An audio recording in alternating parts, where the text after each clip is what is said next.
Assalamualaikum students, how are you all? Hope so you will be fine and healthy. Students, open your modern English book, page number 18. Today we will revise this page with concept of these and those.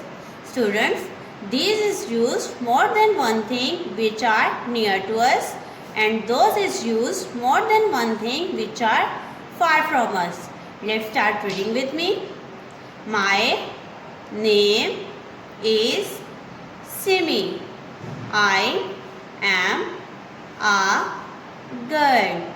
She is saying my name is Simi and she is a girl. My name is Simi.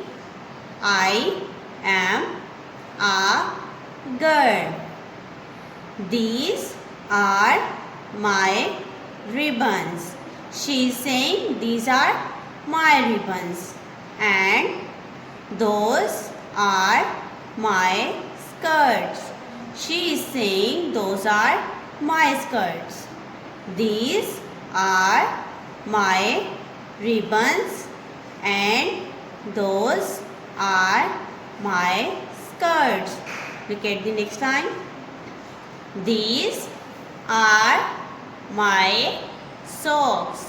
She is saying these are my socks, and those are my shoes.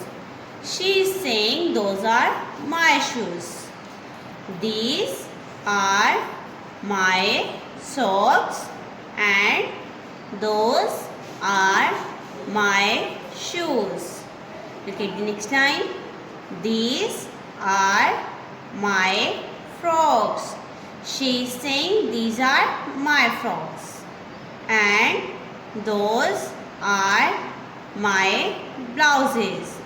She is saying those are my blouses.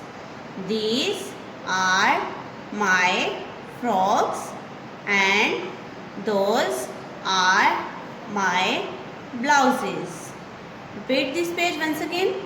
My name is Simi. I am a girl. These are my ribbons, and those are my skirts. These are my socks, and those are my shoes. These are my frogs, and those are my blouses. Okay students, repeat this page many times at your home. Stay blessed. Allah Hafiz.